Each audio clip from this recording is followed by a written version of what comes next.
This episode of My Weird Record Collection discusses one or more records that have political content. Having said that, nothing in this episode, or any other episode of this podcast for that matter, is meant to be interpreted as promotion, rejection, or mockery of any political views or lack thereof. Gentlemen, get the thing straight once and for all. The policeman isn't there to create disorder. The policeman is there to preserve disorder. Ross Alhambra intersection at 15000. Contact Los Angeles. Well, hello, my friends, and welcome to episode 11 of My Weird Record Collection. I'm Sean, and I'm coming to you from Chicago, inviting you into my odd world of strange, miscellaneous, and otherwise uncategorizable media for your turntable.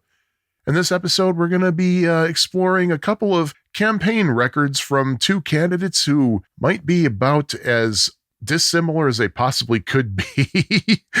But before I get into that, I just wanted to do some usual pre-episode horsing around, as it were. Not really much to say, except that if you remember from the previous episode when I talked about Sidney Omar's Libra record, I mentioned that it was my birth month, which is why I chose to do that record for the month of October. Well, I got myself a birthday present.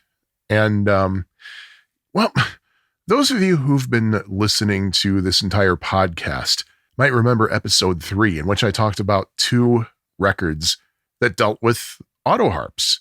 And I mentioned that during my research and just listening to those records, I kind of wanted an auto harp. Well, hear that?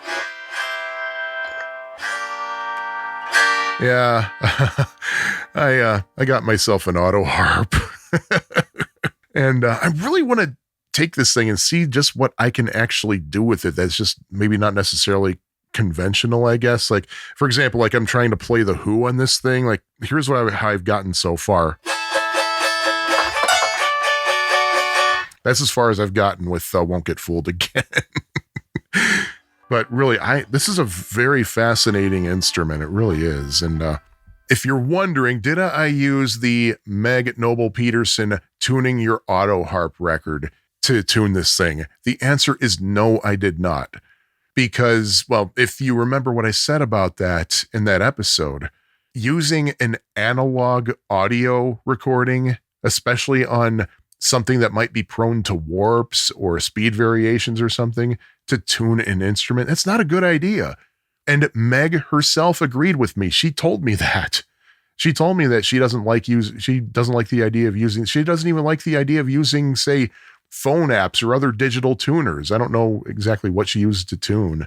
Some people I know use tuning forks to tune instruments with. But let me tell you, I have a couple of 12-string guitars, and whenever I had to tune those things, it was always, had to, I'm never going to tune them again. But 12-string guitars, man, they are such a pain, because when you tune a stringed instrument, that kind of adjusts the tension on the neck, which means that as you tune one string, another string is going to go slightly out of tune. So you have to tune that and repeat. And imagine doing that for 12 strings. Well, an auto harp typically has 36 strings. And this thing shipped to me detuned.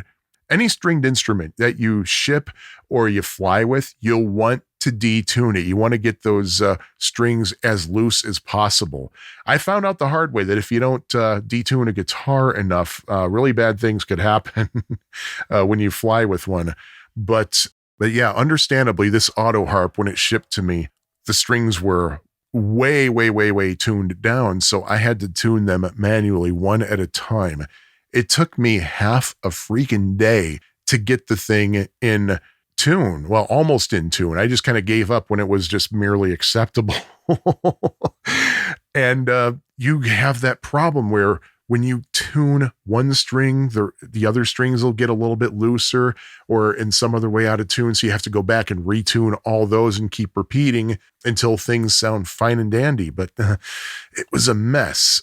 But I at least got it to a place where I can. This is the first time in a week I've actually taken this thing out and it still sounds like it's in pretty good tune. So, yeah. Anyway, folks, that's all I had to say about that. I'm just going to warn you right now, the records that I'm going to talk about might spark a little bit of controversy among you listeners, but I don't mean it to. I'm just reporting things that I learned. I'm not injecting any opinion of my own into here. I hate these records are political in nature. I hate politics. I really do. I know it's a necessary evil in most societies, if not all societies, but I just hate talking about it. But these records that I'm talking about deserve a spot in this podcast. So without any further, whatever term you want to use, let's get into discussing these campaign records, starting out with George C. Wallace, campaign favorites.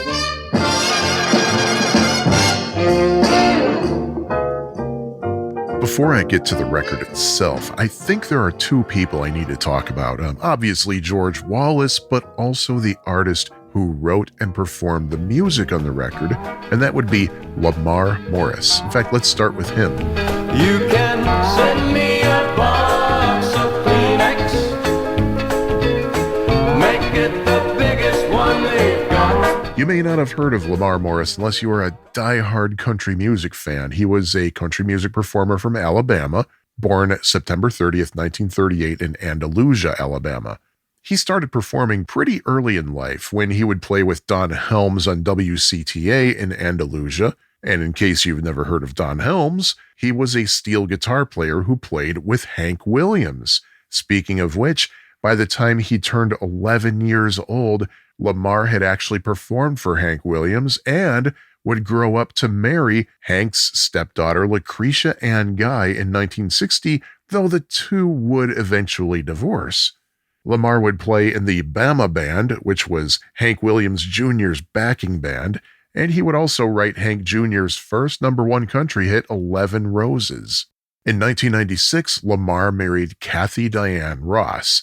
For years, right up to his death on June 1st last year, that's 2023, those of you listening in the future.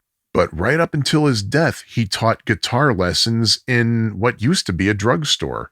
As for how he died, I'm not 100% sure, but I did find an article in the Andalusia Star News about a benefit happening on Saturday, October 3rd, to help raise money for his throat cancer treatments. The last time October 3rd was a Saturday was in 2020, so that's probably when the benefit was. He may have had Parkinson's, I'm not 100% sure on that, but his obituary requested memorials to be made to the Michael J. Fox Parkinson's Foundation. Or maybe there was another reason for that request. Stay tuned, friends. Now, I'm not going to take a deep dive into a lot of details about George Wallace. There's plenty about him out there. You can go Google him yourself. So I'm going to focus specifically on his 1968 presidential campaign and the circumstances surrounding it and resulting from it. In terms of the hard facts about his career, he's probably best known as a former Alabama governor. He first ran in 1958 as a Democrat, and he was endorsed by the NAACP, but he lost to the Ku Klux Klan-supported John M. Patterson. Some sources say that Wallace blamed his loss on not being outspokenly segregationist, but his opponent very much was. So, when he ran again in 1962, he became quite outspoken on segregationist views, telling acquaintances that the last time he ran for governor, he talked about fixing the roads, improving education, and other things, but the public didn't care so much about that as they did the controversial racially fueled topic that actually won Wallace the race in 1962. As he was sworn in January 1963, he made a speech that included his famous saying, "And I say segregation now, segregation tomorrow, and segregation forever." In November 1963 in Dallas, of all places, Wallace announced his intention to run against John F. Kennedy for the Democratic Party nomination for president in 1964. However, due to the lack of support, he dropped out of the race in the summer.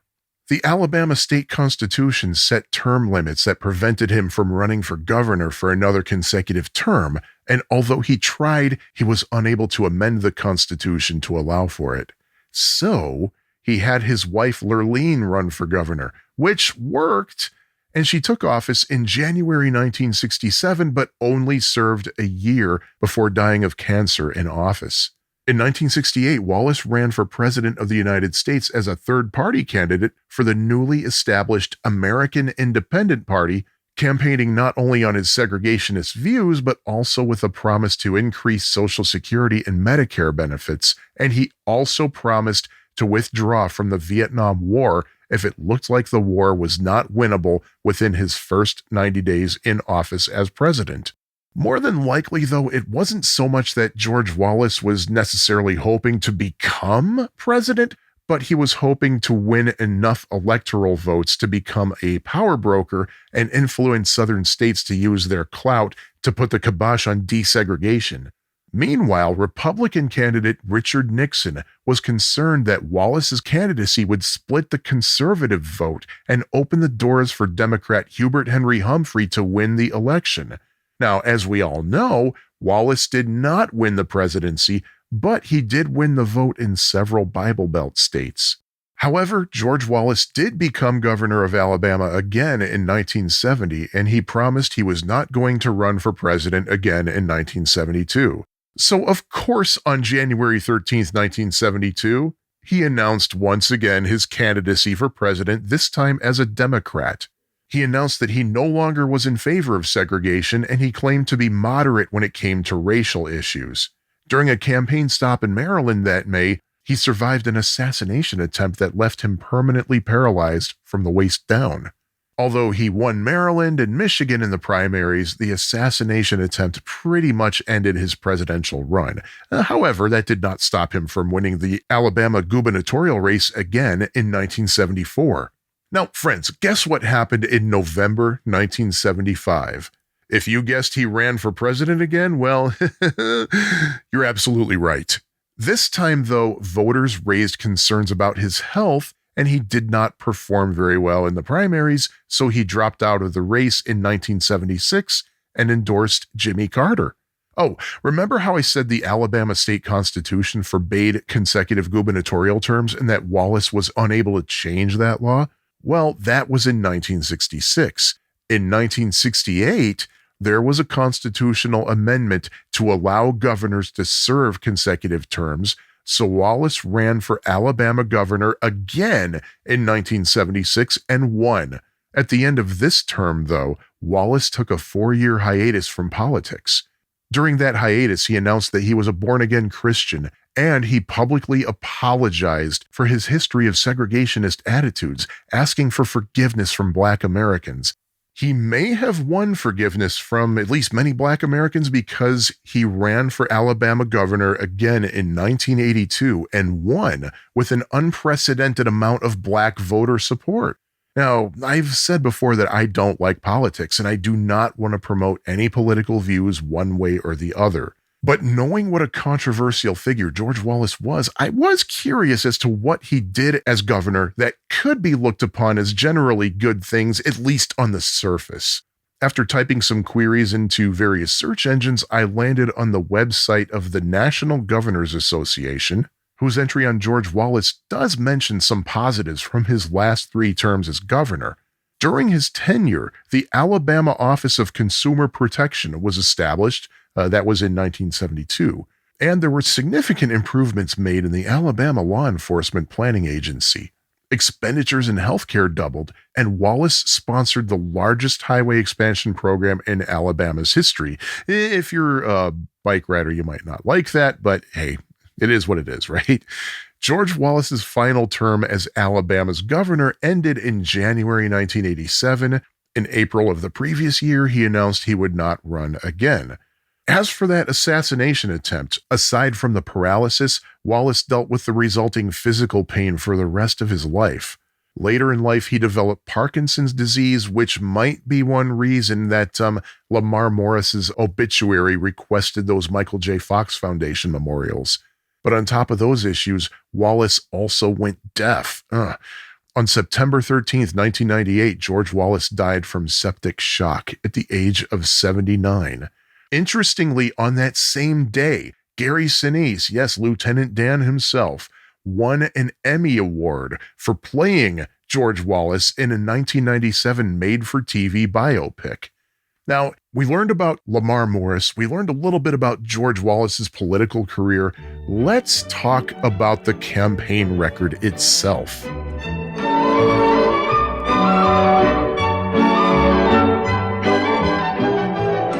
Before I get to the details about the record, I'll tell you how this record came to be in my collection.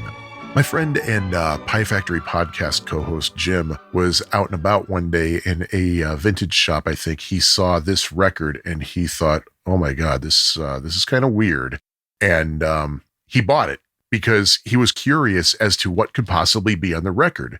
And he gave it to me because he doesn't have a turntable. And knowing my interest in weird records and that, of course, I have a turntable, I was the recipient. So Jim paid $20 for this thing, which actually is not that far off. If you do a search for this record, unlike most weird records I collect, this one usually doesn't come up cheap. So this is actually probably a reasonable price, especially because it's still in the original shrink wrap. By the way, a little collector tip for you. Being in the original shrink wrap is fine. What you probably don't want to do, though, is keep it sealed. You know why it's called shrink wrap? I might have been on this mini rant before, but it's called shrink wrap because it shrinks. And as it shrinks, it causes warpage to the cover and possibly even to the record. And you do not want that unless you really don't care about the record. But regardless, the record itself, the album cover is, the front cover is blue, and it has a kind of sepia tone oval picture of George Wallace in the middle, surrounded by white stars. On the top, in kind of a all capital serif font, it says in kind of reddish orange letters, campaign favorites. And yeah, it's probably a little more orange because red against blue does not show up very well.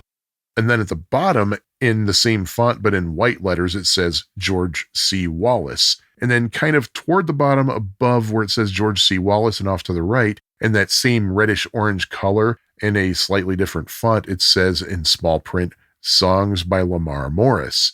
Interestingly, if you look at the spine, it says campaign favorites George C. Wallace, but there's no mention of Lamar Morris, who's the actual performer. You flip over the cover, and it's a very simple white cover with black text. Campaign favorites at the top, George C. Wallace right below that. The top and bottom have black stars across the, as kind of a border, I guess. There's a track list, which is not the same order as what's on the actual record. That happens from time to time. That's not a typo. It might simply be that the cover was designed separately from the banding of the record. But below the track list, it says, Stand Up for America in all capital letters in a sans serif font. And underneath, there's a quote from George Wallace himself. It says, You stand with me and we together can give courageous leadership to millions of people throughout this great nation, ... in the fight to win and preserve our freedom and liberties, ... End of quote. With these stirring words, the Honorable George C. Wallace made a pledge that was destined to make him the spokesman for those who love the Constitution of the United States and believe in the free enterprise system. And then below that, there's an address where you can send campaign contributions to the Wallace campaign. And below that, it says distributed by the Wallace Campaign Headquarters. And I have the record in my hand right now as I talk. There's no record company credited on the label. In fact, there is nothing credited on the label. It just says Wallace 68, it is apostrophe 68, with Wallace in blue text, 68 in red. And underneath it says side 1A, 33 1/3 RPM. Again, all capital, red font, sans serif.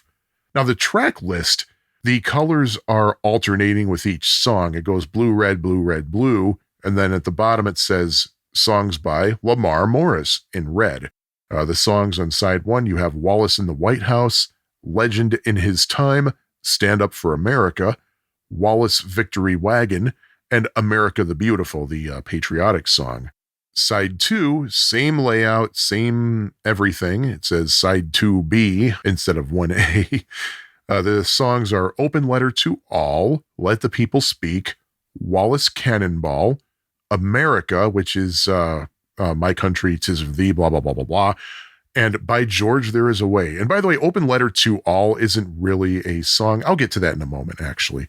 Now remember, I said there's no record label credited here, and I'm looking at the runout groove. Remember in a previous episode, if you're a regular listener, I said that etchings in the runout groove can tell its own story, but not really in this case, just a serial number of the record. So not really a lot going on there. I don't know who pressed this record, although I am guessing, and this is only a guess, that it might have been by Bonanza Records in Nashville, Tennessee, because that was the record label that Lamar Morris recorded for at the time. Now, going through the actual contents of the record, the total running time is 22 minutes, 17 seconds. And if you were counting the number of tracks as I was reading them, there are only 10, so it's not a long album at all.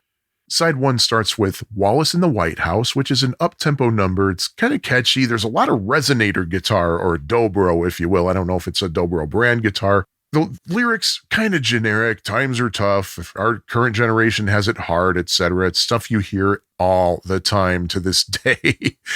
And just to show you how of the time this song is, it ends with a "sock it to 'em" chant based on the "sock it to me" catchphrase from Ronan Martin's Laugh-In. Sock it to 'em, sock it to 'em. Stand up for America in 68. Suck it to him, George. Suck it to him, suck it to him, suck it to him, George. Stand Next song, you have Legend in His Time. Again, up-tempo, but a little bit mellower. And instead of a resonator guitar, you have a steel guitar. The opening line, There's a man in Alabama who stands about 10 feet tall. that might be a little bit of an exaggeration there. I have no idea how tall this man was. The lyrics emphasize losing rights and freedoms, but they don't actually say what those rights and freedoms are. Again, the lyrics are very generic and can be minimally altered to match just about any conceivable candidate. Track number 3, Stand Up for America, again, up-tempo, and this is the first time that we have a song that specifically targets someone. The lyrics, The Texan is going back to his ranch. obviously that's referring to Lyndon Baines Johnson. I don't know if he had already announced he was not running for another term by this point, but either way, I guess that lyric still works. The lyrics mention rioting and other unrest that was most definitely happening in 1968, but still, the lyrics don't say anything about why we should vote for George Wallace, except for the fact that he's not LBJ. Fourth song, Wallace Victory Wagon. Sounds a lot like a Johnny Cash song, actually. The court-appointed judges already have been told when Wallace is elected, their jobs are gonna fold. The lyrics are basically just overconfident about Wallace's upcoming victory, as it were. America the Beautiful, well, it's just verses 1 and 3 of the standard 1911 rewrite of the patriotic song, Nothing We Americans Don't Already Know About. The first verse, it's just the organ and Lamar's voice, and then some female backup singers join in on the chorus, and then the rest of the studio band joins in gradually, and it becomes another up-tempo country song at that point. So that's the end of side 1. And if you flip the record over to side 2, it starts with a track called Open Letter to All. This is not actually a song, but a speech with America the Beautiful playing in the background, a very brassy arrangement, and so far the only music on the album that's not in country style 2/4 time. But it's clearly inspired by Victor Lundberg's An Open Letter to My Teenage Son. If you don't know about Victor Lundberg and that track, keep listening to this podcast because, spoiler alert, I do plan to talk about Victor Lundberg in a future episode. The following is an open letter to all our citizens from a great American. Dear Mr. and Mrs. United States, this is a call for unity. for preservation of the ideals and principles that have made our country great. Now, who's doing the voiceover on this? It might be Lamar Morris, but there's no Southern twang on the voice. Lamar Morris had a slight Southern drawl. Whoever it is, it's definitely not George Wallace either. But the speaker vows peace in Vietnam, stopping tax money from supporting the nation's enemies from, and I quote, bringing death to our sons on foreign soil, and redirect that money to provide jobs where they're most needed, restore law and order at a local level, restore patriotism and fear of God, and protect constitutional rights for all, regardless of race, creed, or color. The next track is an actual song, Let the People Speak. It's a return to 2/4 time country style. Again, very generic lyrics, and the overall sound is that it's a song you might hear on the jukebox while nursing a beer at Bob's Country Bunker, if you get my drift. It mentions Vietnam and encourages our soldiers to win. Basically, it says we don't want them out there, but if they have to be there, hey, at least bring us a W. I was amused by the next song, Wallace Cannonball, and the metaphor that was there. But the lyrics mention communistic vermin and Teddy Roosevelt, and it refers to Wallace as Teddy's true successor. Then it repeats pretty much the same promises that were mentioned in Open Letter to All. The next song is America. As I said before, my country, 'tis of thee, sweet land of liberty, basically our ripoff of the British national anthem. It's just Oregon with backup singers providing harmonies. The second verse is the one that goes, our Father is God to thee, our author of liberty, etc. It stays just organ and vocals, and it doesn't go into 2/4 country rhythm. Oh, fun fact, by the way. America was actually considered the United States' unofficial national anthem until the Star-Spangled Banner was officially made the anthem in 1931. I did not know it was that recent until I was doing some research for this episode. The final song is called By George, There Is a Way, and it's got a pretty rockin' guitar riff going on.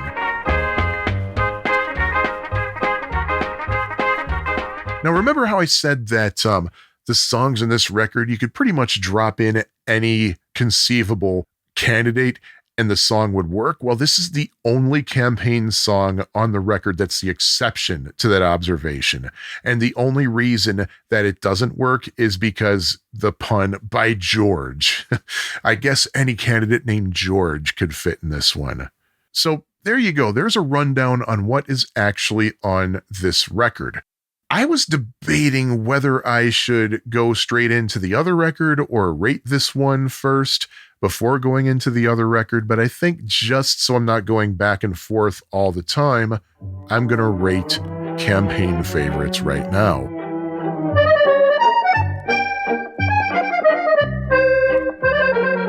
Those of you who've been listening to this podcast in the past, you already know that I rate this record, but as an FYI for people who haven't heard this podcast before, here's how I rate. There are 5 categories I rate a record on a scale of 1 through 5 inclusive, meaning that each record that I talk about has a composite score between 5 and 25, again inclusive. I rate based on local interest or usefulness, depending on what the record actually contains. I also take into account historical interest. That is this perhaps an interesting sign of its time? I also rate records on their uniqueness, weirdness, after all this is my weird record collection, and enjoyability. As for George C. Wallace campaign favorites, this one I wasn't sure whether to focus on local interest or usefulness. On one hand, George Wallace was the governor of Alabama, and to this day, he still has a lot of fans from Alabama. But on the other hand, this is a campaign record for the presidency of the United States, and from what I can tell, the record was distributed nationally. But I figured because he was such a fixture in Alabama, I'd rate on both factors, local interest and usefulness. Now, focusing on local interest, people from Alabama would probably find this album to be an interesting representation of the area, whether or not they care for Wallace himself. It's definitely a local curiosity, but because he was so controversial a figure, I'm not really going to rate the local interest factor that high. I'll settle on a middling 3. Usefulness, though, I was originally going to rate the usefulness of this record a bottom score of 1 simply because, well, he lost the election. How useful was that record? He came in third for both popular vote and electoral vote. But the fact is, he still won 5 states: Arkansas, Louisiana, Mississippi, Alabama, and Georgia. That a third-party candidate could make that much of an impact in modern times is pretty significant. Did the record help? Well, I can't say one way or another, but because he did make a dent, I'll bump up the usefulness factor of this record to 2. So if I average local interest factor with usefulness, that gives us 2.5. The first floating point rating that this podcast has ever given. Am I going to round that off? No, my podcast, my rules. So Campaign Favorites gets a 2.5 for combined local interest and usefulness. Historical interest, well, it's definitely a representative product of its time. Again, the record is a relic of the 1968 presidential campaign, and 1968 was quite a tumultuous year for America. That the performer is Lamar Morris and that he was becoming somewhat popular with some minor hits on the country chart around that time is also something to consider. I think that this is a music album from 1968 and that it's mixed in mono is also kind of a historical curiosity, given that in the United States, the focus was shifting to stereo. So that kind of adds to the curiosity here. And of course, the candidate himself was very outspoken about his segregationist views. Definitely a civil rights issue still causing great concern in the year when Dr. Martin Luther King was murdered. I'm not going to go so far as to rate the record a 5 in historical interest because I'm sure that there are some folks out there who would never want to be seen with this record no matter how historic, so I'll rate the record a 4 for historical interest. What about uniqueness? Well, as I said earlier in the episode, my friend Jim bought this record for me partly because he thought it was kind of odd to see a campaign record for George Wallace. Definitely a curiosity. But how unique is it really? First of all, campaign records were not really all that uncommon. Going to one of my usual sources, Discogs.com, I see that 18 people who use that site claim to have copies. And at the time I prepped my notes for this episode, there was one on sale on Discogs.com. There were 2 copies up for sale on eBay. Doing a Google search shows that there are copies to be had, but not a lot. From the various sources I saw, prices might range between $10 and $60. As I mentioned before, most of the records I talk about in this podcast usually go for pretty cheap, usually below $10. So maybe this record is rarer than I originally thought. So I'll rate the uniqueness a 3.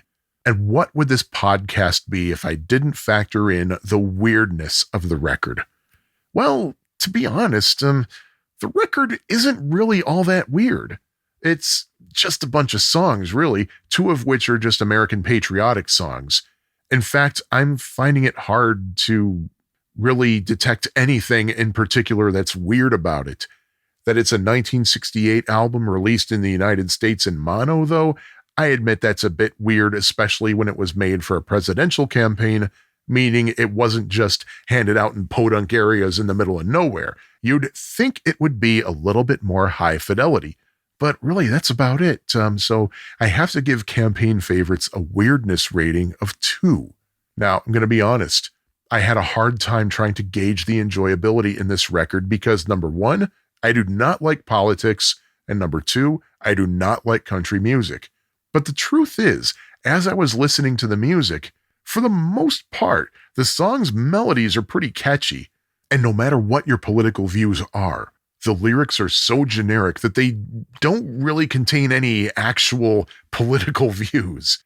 Lamar Morris was a good singer, so he had a pleasant voice to listen to. But you know what? Here, listen to these samples. Let's put George Wallace in the White House. Let's let him get those judges by the tail. George C. Wallace, he's a legend in his time.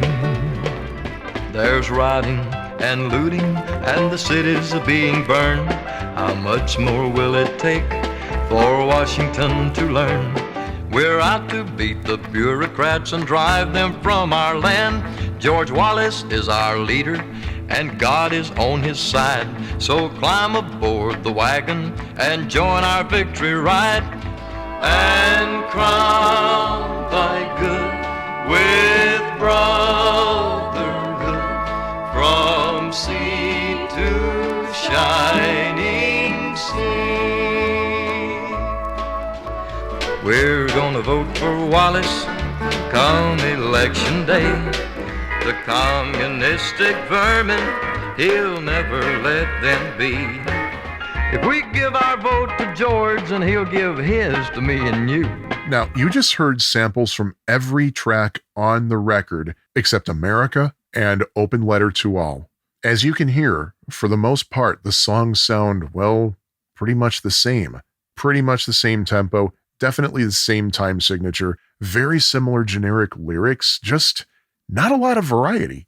I think if you like 60s country music, you might enjoy the sound overall, but it gets old.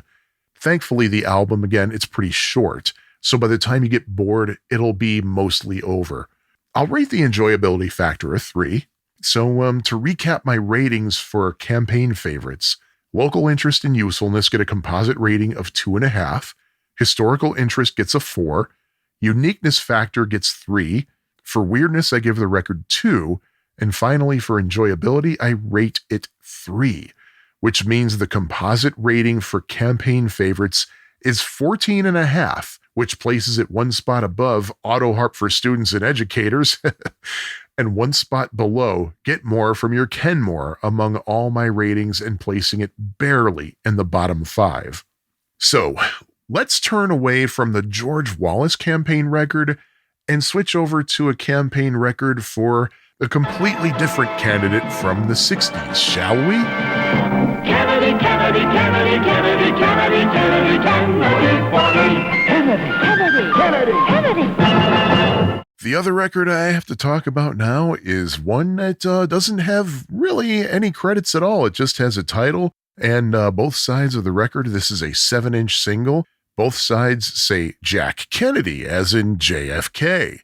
What I have here is a campaign record from 1960. Now, about this John Fitzgerald Kennedy guy, I'm not going to go taking a deep dive into his life and career because, well, there's no shortage of information out there about him. Also, there is no shortage of JFK-themed records out in the world.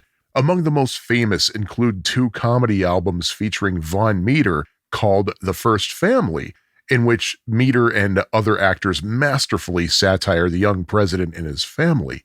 After Kennedy's assassination, though, at Von Meter's request, the master tapes for those records were destroyed because he did not want anybody, including himself, to profit off of essentially Kennedy's death, really. There are also numerous records made in Kennedy's memory. I mean, seriously, JFK memorial albums are a dime a dozen, and I probably won't be talking about any of those on this podcast simply because there are so many of them and they're so easy to find. There's probably a house in your neighborhood that has a copy. But what is not a dime a dozen is this campaign record that I found at Rattleback Records, the record store I'm fortunate enough to have in my neighborhood. Like I said before, it's a 7-inch single from 1960. There's no record company credited on the label. There's no performer, no songwriting credits, nothing really. What was unfortunate, though, is that the record had one of those little spider-shaped adapters in it already. It wasn't one of those yellow ones you always see. It was a different gray one made of plastic with a little bit of metal in those. Friends, I implore you, do not use any kind of adapter in a 7-inch record that expands out against the record.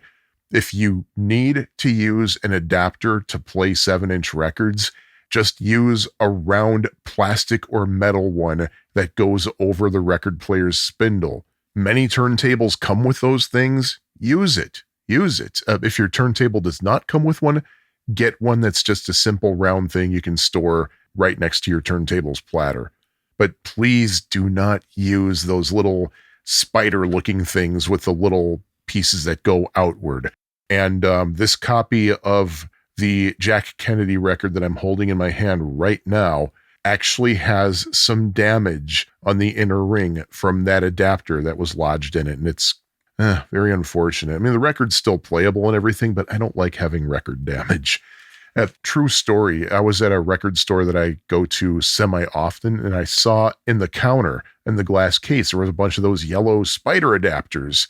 And I voiced my concern about that. I said, man, those things are going to damage records. And the guy said, well, our distributor sends them out to us, so we're required to sell them.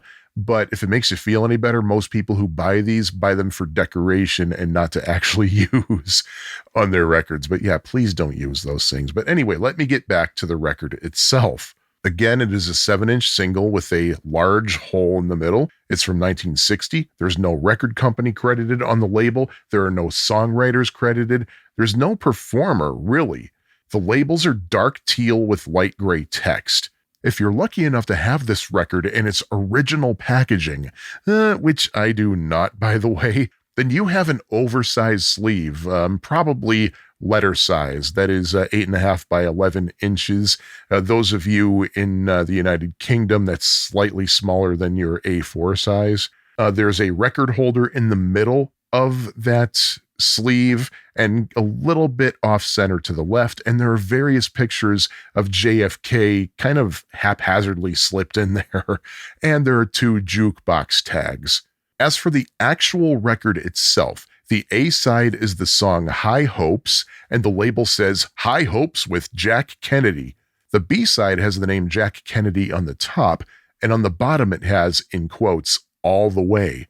But going back to High Hopes, who is the mystery performer? Well, anybody who hears as little as a couple of seconds will immediately be able to identify the singer. In fact, here's a few seconds of it. See if you can identify who it is.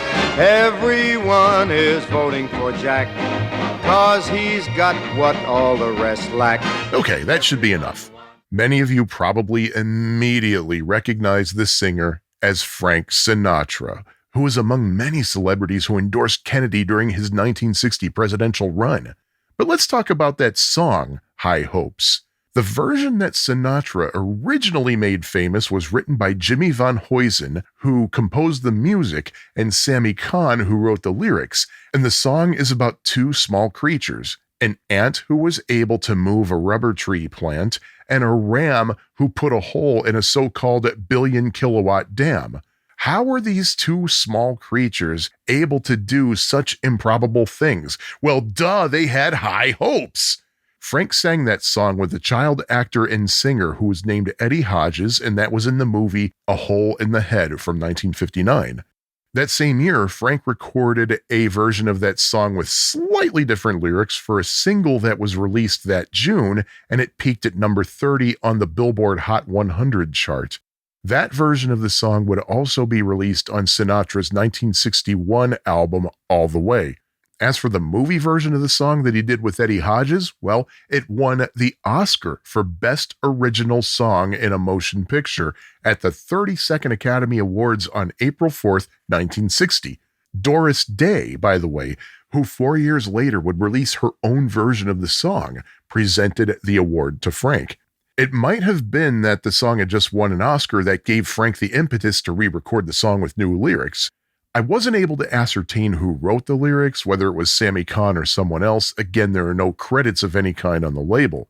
Remember earlier when I emphasized that the George Wallace Campaign Favorites album had very generic lyrics? Well, the lyrics to High Hopes with Jack Kennedy, I gotta say, are just as generic, maybe even more so. Everyone is voting for Jack. Come on and vote for Kennedy.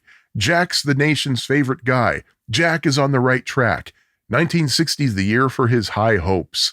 Just as with most of the songs of that Wallace album, all you need to do is change the name and the year in the lyrics to make this version of High Hopes fit just about anybody running for office.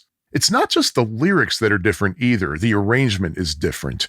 Both of Sinatra's other versions are a bit bouncy, perhaps a little dippy, with kind of a scaled-back orchestration, and they're in 2/4 time.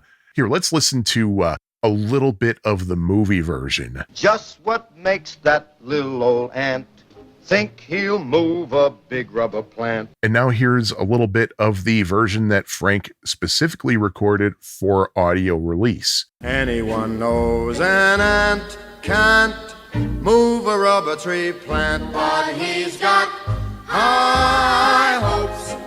Now, here's again another piece of the Kennedy version for comparison's sake. Jack is on the right track, 'cause he's got high hopes. He's got high hopes. Notice how it's a lot less bouncy, but more rallying, I guess? I don't know. The tempo is in 4/4 time, the orchestration is much heavier, and it actually sounds like a campaign song. It clocks in at about 1 minute and 50 seconds, so it's not a long song at all. If you look at the record's entry on Discogs.com, you'll see that in the notes section, there were supposedly only 1,000 copies of this record made for distribution for jukeboxes in Virginia and Washington, D.C. However, there is a comment from a Discogs user who goes by the name Bargain Vinyl 1, who says, and I quote, "Not only was the small 45 RPM record available for sale to the general public, but it was placed in diner and bar jukeboxes in primary states Kennedy needed to win if he hoped to nab the nomination. High Hopes was also played at rallies and a few television and radio commercials." Bargain Vinyl 1 goes on to say, again, and I quote, "On at least one occasion, Sinatra performed the song at a fundraiser attended by his friend Pat Lawford and her brother, the would-be president." Pat Lawford, of course, was married to Frank Sinatra's Rat Pack friend, Peter Lawford.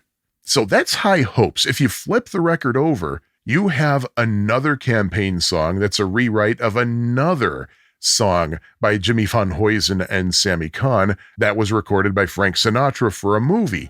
This song was a slow, romantic ballad called All the Way, with an orchestral arrangement by the legendary Nelson Riddle. When somebody loves you, it's no good unless he loves you. All the way. Sinatra's version was used in the 1957 film The Joker is Wild, and it was released as a single that September with Chicago, That Toddlin' Town on the B-side. The single would reach number 15 on Billboard's charts for sales and number 2 for airplay. Sinatra would record a new version of that song in 1963, again with Nelson Riddle doing the arrangements. Happy to be near you when you need someone to cheer you all the way. But what about the version on the Kennedy campaign record? Again, we have no credits, so it's not known who wrote the new lyrics. And you know what else is also not known? Who sings the song? It's not Frank Sinatra this time. The song is sung by a chorus, alternating between a group of men and a group of women singing certain parts. Now, remember how I mentioned that the campaign version of High Hopes had a different arrangement? Well, the campaign version of All the Way makes it almost a completely different song. It's virtually unrecognizable. Instead of being the slow, quiet, ballady version, this remake is very up-tempo, heavily orchestrated, and, well, borderline frantic, really. And the song is even shorter than its A-side, not even 1.5 minutes. Kennedy is showing, that's why Kennedy is going.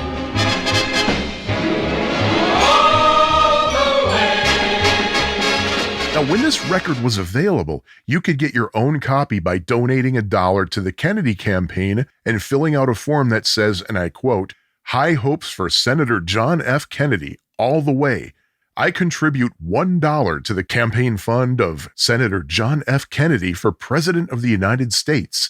Please send me a complimentary copy of a record containing the official Kennedy campaign songs, High Hopes sung by Frank Sinatra, and All the Way."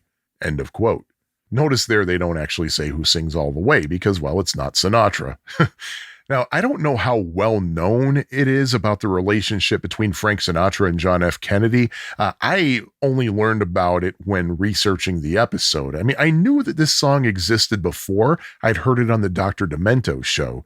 But I did not know that Sinatra and Kennedy were actually good friends, to the point that when JFK won the election, Frank actually built a presidential suite onto his house where Kennedy could stay when he was in town, and he also added a helipad for the president to use. However, though, Kennedy never actually ended up using that suite or the helipad for various reasons, especially because he had too busy a schedule once he was elected, so he never really got a chance to spend enough time over at the Sinatra house. Another contributing factor, though, the Kennedy family began to distance themselves from Sinatra for various reasons. For one thing, Sinatra's reported mob ties raised concerns about the president mingling with the singer. Another huge concern was that Frank Sinatra was very vocal about getting rid of the infamous Hollywood blacklist, and in 1960 he even enlisted blacklisted playwright and screenwriter Albert Maltz to write a screenplay for the book The Execution of Private Slovik. Now, think about it. You're a presidential candidate, and you're hanging out with someone that many, including John Wayne, are calling a communist sympathizer. That's not a good look. And on top of all that, word was going around that Sinatra was having an affair with the aforementioned Pat Lawford. When President Kennedy and his family broke off with Sinatra, Frank responded by going into a violent rage that included smashing up his homemade presidential helipad with a sledgehammer. He also broke ties with Peter Lawford, and he was so angry that even years after JFK's assassination, Sinatra went so far as to endorse Richard Nixon for president in 1968. At some point, Frank and the Kennedy family likely buried the hatchet because later in life, Frank was spotted having dinner with Jackie Kennedy Onassis. And by all accounts, at least on the surface, it appeared that the dinner was very cordial, although I don't think anybody really knows what the purpose of that dinner was or what the two of them talked about. Now, getting back to the campaign record, remember how I said there's no record company listed on the label, kind of like the George Wallace record? Well, I'm guessing that in both cases, the record company might not have wanted to be mentioned on the label, lest they give the impression that they were necessarily endorsing any particular presidential candidate. But I can tell you this, my friends. This record was pressed by the Capitol Records factory at 300 Brook Street, Scranton, Pennsylvania. Some of you are probably wondering, Sean, how could you possibly know that? Well, if you heard episode 9, you heard me say that quite often the etchings near the run-out groove at the end of the record side may tell you a little bit of a story, and the Kennedy record in this regard does not disappoint. In addition to the record's catalog number, etched in the vinyl, there's a little symbol that resembles an anvil. Now, some people say that that symbol is supposed to be a minimalist representation of the U.S. Capitol Dome because Capitol Records' logo was the U.S. Capitol Dome. However, I'm very doubtful about that because that record plant had been using the anvil symbol since 1944 when the factory was the Scranton Record Company. And before then, the identifying mark in the runout was a backwards S, and that plant did not become part of Capitol Records until 1946. And by the way, here's a little guide as to how to identify where a vintage record by Capitol was pressed. Of course, you now know that that little anvil symbol means it was pressed in Scranton, but sometime in 1963, the symbol was replaced with a triangle containing the letters I, A, and M, the abbreviation for the International Association of Machinists, which was the union that the plant's workers belonged to. That union, by the way, is now called the International Association of Machinists and Aerospace Workers. If you're looking at the run-out groove of a Capitol record and you see by itself a capital O or a numeral 0, I don't think it's known for sure which one it's supposed to be. That means that the record was pressed at the Capitol Records plant in Jacksonville, Illinois, which opened in July 1965. If there's a star or asterisk etched in the runout, it means the record was pressed at Capitol's plant at their famous Hollywood location at Yucca and Vine. Yeah, I know Capitol claims their address is Hollywood and Vine, but friends, I've been there. It is not on Hollywood Boulevard. It is a block north on Yucca Street. Finally, if you see a triangle pointing to the right followed by an M dash, it means the record was pressed at Capitol's facility in Winchester, Virginia, which Capitol started using in the early 70s when they were getting ready to shut down Scranton. Capitol would sometimes outsource their pressings to other labels if the demand was too much for them to keep up with. Decca Records comes to mind as one of those labels, but I'm not going to get into that. Anyway, really, when you think about it, it makes perfect sense that Capitol Records would have pressed this Jack Kennedy record because Capitol was Frank Sinatra's label at the time. Now, I can understand why the entry on Discogs.com claims the distribution was limited to Washington, D.C. and the surrounding area. After all, the record was pressed in Scranton, which is the closest plant Capitol has to Capitol Hill, but I am curious as to whether any copies out there might have etchings that indicate they were made somewhere else. But about that claim that the record was limited to 1,000 pressings, well, I cannot say for sure if that's true or what the source on that information is, but I'll get back to that in a bit when I rate the records. But before I do that, I'm going to break away for a moment to talk about Sean's record collecting thoughts.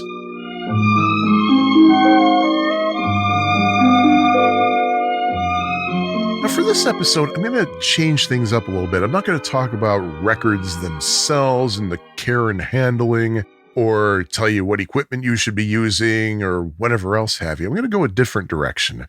I always mention how I upload digital recordings of the records I talk about to my YouTube channel. At first, I wasn't going to bother with the George Wallace record because I saw that most, if not all, the songs were already up there, but it was a pain to track them all down, so I figured, screw it. I'll just go ahead, record them, upload them so that they're all in one place, and I don't have to hunt them down and put them in the show notes with all the weird links. And it was when I was recording and fixing up that record that I decided that for my collecting thoughts spiel, I'd talk about, well, digitizing your records to a computer. If you look around on Reddit, YouTube, Facebook, or any other online forum for discussion threads about how to make your records sound better, there's always going to be some troll who pipes in with this comment, "Just buy the CD." Now, there's so much that you could say in response to that, such as, well, the CD doesn't matter if it's not mastered well. Or you could use that now famous line, "Oh, who buys CDs anymore?" Spoiler alert, I do. But whenever I see that buy the CD comment, I like to respond with a Discogs.com link to one of the records I talk about on this podcast and say, "Okay, bub, here, find me this album on CD." And that's exactly why I take the time to make digital copies of these records. You just won't find them on CD or any other digital medium. So I figured I'd share with you how I do it in case you're interested in doing the same thing with records you have that either you don't want to buy the CD yourself or you can't find it on CD or download or streaming or anything. You need two things to be able to digitize your records. First and foremost, you'll need some kind of hardware way to connect your turntable to your computer, either via an audio input or an analog to digital audio converter, usually via a USB device. Many turntables actually have USB connectivity built in. The Audio-Technica LP120 series and the one that I have, the LP1240, they both have USB connectivity. But if your turntable does not have USB, then you'll need to do something else, like maybe connect your receiver's audio output, like through the headphone jack or something, to your computer's sound card if possible. That's what I used to do. I used to just plug a wire into the headphone port of the receiver and then plug the other end into my laptop's audio in, but my current laptop does not have audio in. If you can't connect your turntable's output to your sound card, you can get a USB-based analog to digital audio converter. Look for something with two RCA ports on one end and USB on the other. Most of those converters cost under $20. I have one, but I haven't really used it much, so I can't really say how good it is, what the sound quality is like. I can't really recommend any particular brands, but again, they're cheap enough. Get one, test it out, see if you like it. The other thing you're going to need is a piece of software to actually do the recording. If you're a Mac user, you already have software that'll do it, GarageBand. However, as a Mac user myself, I would not recommend using GarageBand if you're going to do any processing in the file. If you're just going to record it and then dump it, then fine. But if you want to do any editing or anything, use something else to do the editing. GarageBand's sound editing isn't very intuitive. Personally, what I do is use an app called Audacity. It's a free sound recorder and editor available on all the major platforms, Windows, Linux, and Mac. I'll put a link to Audacity's website in my show notes. Lately, Audacity has been getting a lot of flack because supposedly the latest versions send out details about your audio recordings to a server, so there are some privacy concerns there, but there are ways to disable that. Just use your favorite search engine to learn how to disable Audacity from connecting online. But what you want to do first is connect all the hardware together. Plug in the USB and everything, and then open Audacity. And once you do that, you need to configure it a little bit. And I'm basing my directions on Audacity 3.6, which is the current version as of the recording of this episode, but you should be able to adapt these instructions to most other versions. First, you're going to tell Audacity what recording device you're using, and you can do that via the audio setup icon in the toolbar, or you can go into the preferences menu and click audio settings. And for recording or recording device, choose whatever it is that's connecting your turntable to your computer. In my case, I use the USB cable that's connected to my turntable. Those of you with the Audio-Technica USB turntables, that'll probably show up as USB audio codec. For playback device, just use your computer's speakers. Do not choose the same thing as your recording device, trust me. Then you're going to need to tell Audacity how many channels you want. Again, go to the audio setup button in the toolbar or the audio settings option in the preferences menu. Look for recording channels or channels. You're going to want to choose 2 channels or stereo. Even if the record you are digitizing is in mono, you will want stereo, and I will explain why in a moment. And the last step is you got to tell Audacity the sound quality you want. So go to audio settings again and look for the section with the heading of quality. Set the project sample rate and default sample rate to at least 44,100 hertz and the default sample format to at least 16 bits, which I think is the minimum you can choose actually.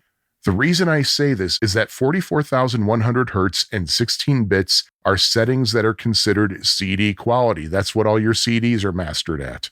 At this point, you are ready to start. You should see a row of buttons on the toolbar that resemble, say, a VCR panel.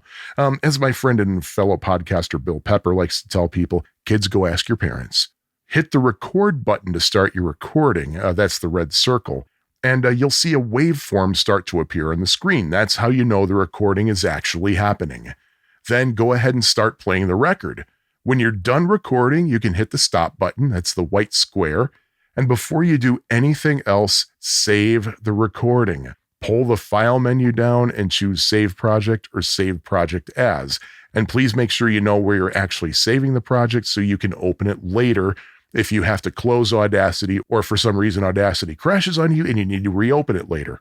Now, remember how I said that even if you're recording a mono record, choose to record it in stereo, and here's why. Even on a mono record, if you're playing back on a stereo device, you might actually have one of the 2 stereo channels a little bit noisier than the other. One might have more skips and pops and crackles than the other. So what you can do is actually split that stereo recording up into 2 individual channels and kill off the channel you don't want, keep the one that sounds better. There's a split channel option you can use on the waveform that shows up. I'm not going to go into deep detail about this. You can always read the manual, or RTFM as us tech people like to say. Now, if you're like me, you might actually want to go through and remove at least some of the unwanted record noises, like if you have a couple of crackles or pops you want to get rid of. And that's a little bit of a process.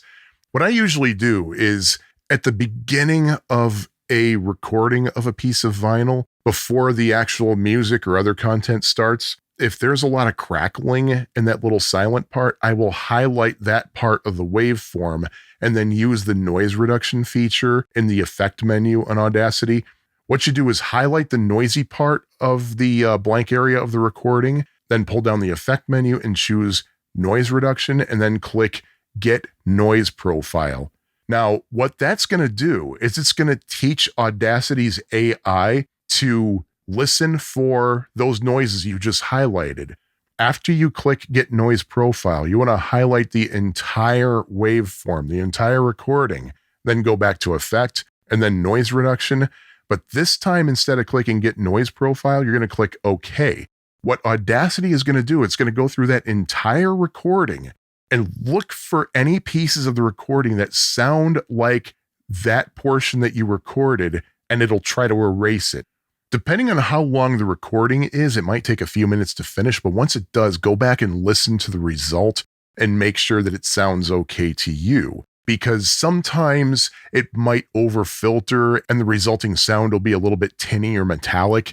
And if that happens, if you don't like the result, you can always undo it by hitting Control Z or Command Z or clicking Edit and Undo. But what you can do though, let's say you have a piece of the recording that's fine, but it has a big pop in it. Like there was a piece of dust or something on the record when the needle hit it. You can always highlight it in the waveform and then zoom in and keep zooming in until the curvy line becomes broken up into dots. When that happens, scroll around and look for that curvy line to suddenly break up. It should be a nice smooth curve, but at one point it might jump up. There might be a spike or a stair step or something. If that happens, highlight that stair step or spike, then go to the effect menu and click repair. That usually does a really good job. Under ideal circumstances, it'll be as if you were playing a fresh recording that never had a piece of dust or anything on it ever, and you'll be happy. I understand that it's difficult to explain how to do something on a computer app on an audio podcast, but if you watch the YouTube video, assuming I had enough time to do this, you'll see exactly how I do it.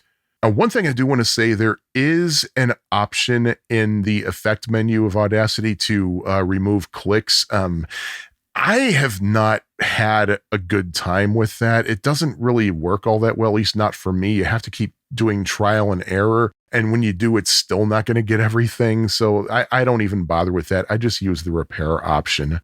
And when you're done doing all the processing, if you do any processing, you'll want to export the sound. Yeah, you already saved it, but the fact is you saved it in Audacity's project format, which is not really a playable format. It's a kind of a workflow format. You want to export your recording as audio files. So highlight the portion of the recording you want to save as a sound file, then pull down the file menu and go to export audio. Pick a format. You might also want to click the metadata button when you do the file export so you can actually tag the resulting audio file with various information like artist, title, and date. When you're ready to export, give the file a name, choose a folder, and then click the export button. And by the way, something else I wanted to mention here. If you have, say, a record that plays back at 16 2/3 RPM or 78 RPM, but you have a turntable that does not support that particular speed, you can still listen to what the record sounds like because Audacity has an option that'll let you record a 78 RPM record if you're playing it back to 33 or 45 on your turntable, and you can tell it, hey, I played this back at 33 RPMs, but it should be 78. Please adjust it that way. There's an option for that in the change speed and pitch effect. Take advantage of that thing if you are in that situation. You have a record that plays back at a speed your turntable can't play. Now, the stuff that I just talked about, it sounds like a lot of work, but it's really not, unless you're looking to get rid of every single click and pop on a particularly noisy record. Then you're going to tear your hair out. Trust me, it takes a lot longer for me to explain what to do than it takes to actually do it. But that's basically how I record my records to a digital format. So now you have at least kind of an idea how you can do it if you so desire. There are services that'll do it for you. You'll probably pay more money than you really should, and you never really know what kind of equipment they're using. They might be using top of the line turntables and recording at high frequencies to give you the best possible sound, or they just might throw a record on just any old turntable and give you an MP3. But if you want to do it yourself, you now have a little bit of an idea that, number one, yeah, you can, and number two, how you can get started.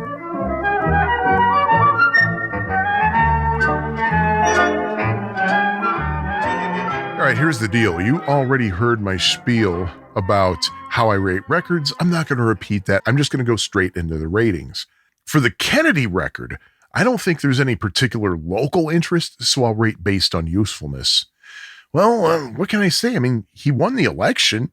He needed 269 electoral votes, and he got 303. Was it because of the record? Well, it certainly didn't hurt much. We can probably agree on that. I'm sure there were many other factors that helped him seal that victory. But the thing is, I don't know. I can't say one way or the other for sure whether the record itself helped. Maybe it helped beef up the campaign in swing states. Maybe it got people riled up to vote for him. I don't know. But I really feel that, because I can't say for sure, I should rate the usefulness of the record to be 3 out of 5. As for historical interest, well, JFK was legendary to say the least, and this relic of his presidential campaign is certainly of historic value. Kennedy's presidential library also seems to think so, and it's very much a product of its time in 1960, so I'll just go ahead and rate this record a 5 out of 5 for historical interest. Now, uniqueness. Here's the thing. The entry on Discogs.com claims that only 1,000 copies were made. I don't know how true that is, though, but lots of eBay vendors parrot that claim in their descriptions to justify high prices. Speaking of which, when I checked eBay, there were 19 copies up for sale, ranging in price from $18 to $270. Admittedly, that $270 was for a set of 5 copies, but still, there were single records with 3-digit prices attached. On Discogs.com, 108 users claim to own the record, and there were 21 copies available for sale, ranging from $5 to $85. And I found one on Etsy for $25. So doing the math, the 108 Discogs users, including me, who have the record in their collections, the 19 copies I saw on eBay, the 21 copies available for sale on Discogs.com, and the 1 copy for sale on Etsy. If I did my math right, that's 150 copies I could account for. That actually makes the Jack Kennedy campaign record one of the most frequently occurring records of all the records I've talked about in this podcast. Reached by Richard Simmons easily outnumbers that because it sold in the millions. But the fact still remains, if you want a copy of the Kennedy single, you can get one. Although you may have to fork over a good chunk of change to get it. For the record, though, I paid $6.99 for my copy. But given that this record is a pretty frequently occurring record, I will rate the uniqueness 2 out of 5. How about weirdness? The truth is, there's nothing really weird about the record at all. The music itself has a mainstream sound, and it's very typical of American political music. Honestly, there are only 2 things about the Kennedy record that come anywhere near making it weird. First, that there are 0 credits on the record aside really from the song titles, and that Dr. Demento plays this version of High Hopes every once in a while. But honestly, friends, I don't think I can truly give the record a weirdness rating higher than 1 out of 5. Finally, enjoyability. Again, I do not like politics. I don't. Let me do my own research, let me vote, and shut up. But I had to kind of forget that I hate politics just so I could listen to not just this record, but also the George Wallace record. The truth is, though, the production, the arrangement, and the excitement on both sides of the Jack Kennedy campaign record, you can't help but get into it. The lyrics, again, they're terribly generic and even repetitive, but both songs are pretty short, so they'll be over with long before you get a chance to yawn. As I was writing the script for this episode, I was kind of teetering between 3 and 4 out of 5, but I guess I'll think of it this way. Will I likely reach for this record if I'm powering up my turntable and want to enjoy some music? Probably not, so I'll go toward 3. I'll rate this record a 3 for enjoyability. So as a recap, my ratings are 3 for usefulness, 5 for historical interest, 2 for uniqueness, 1 for weirdness, and 3 for enjoyability, which gives High Hopes and All the Way a composite score of 14 out of 25, tying the rating with Auto Harp for Students and Educators. Now, for that tiebreaker, I'm going to place the Jack Kennedy record ahead 1. The Auto Harp record can get long and tedious, but this one is just 2 short, catchy songs, and in my opinion, it makes for better listening. Everyone is voting for Jack, 'cause he's got what all the rest lack. Everyone wants to back Jack is on the right track, 'cause he's got high hopes. He's got high hopes. And that, my friends, is episode 11 of my Weird Record Collection. Do you have any thoughts on these two campaign records or anything else relevant to the podcast? Well, before I tell you about the next episode, I will tell you how you can reach me with your thoughts, and I will also give credit where credit is due. My email address is myweirdrecords@fab4it.com, and fab4it is spelled FAB, the number 4, IT. You can reach me on various social networks that I remember to check with the handle My Weird Records. And I'm also on Facebook. You can go directly to facebook.com/myweirdrecords, or you can go to Facebook and search for My Weird Record Collection. I also have a YouTube channel, and that is located at youtube.com/@myweirdrecordcollection. There you can get episodes of this podcast as well as complete audio recordings of the records that I talk about in this podcast. I offer a huge thanks to Tim Christ, also known as Shoebox, for allowing me to use his record, the Pac-Man EP, as the model for the logo of this podcast. Tim and his delightfully entertaining music can be found at worm-quartet.web.app. I also thank Kevin Zerb for designing said logo for this podcast.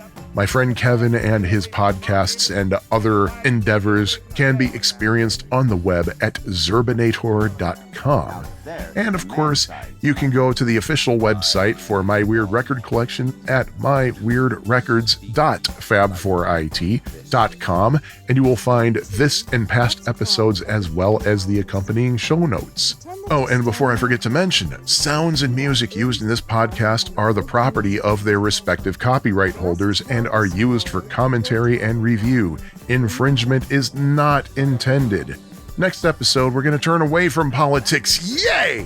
And we're actually going to get a little bit festive. We're going to have some happy music. So join me again on December 15th. Or if you choose to listen later, then that's fine as well. And I'll have episode 12 out for you.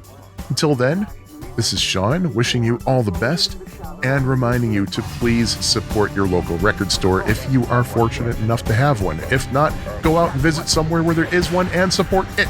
Bye-bye. I know we're all indebted to a great friend, Frank Sinatra. Long before he could sing, he used to poll a Democratic precinct back in New Jersey. That precinct has grown to cover a country. Who was among many celebrities who endorsed Kennedy during his who was among many celebrities who endorsed Kennedy during But long after he has ceased to sing, he's going to be standing up and speaking for the Democratic Party, and I thank him on behalf of all of you tonight. You cannot imagine the work that he has done to make this show a success. And I want he and my sister Pat's husband, Peter Lawford, to know that we're all indebted to them, and we're proud to have them with us. For the Kennedy. You know how hard it is to say Kennedy? Good grief.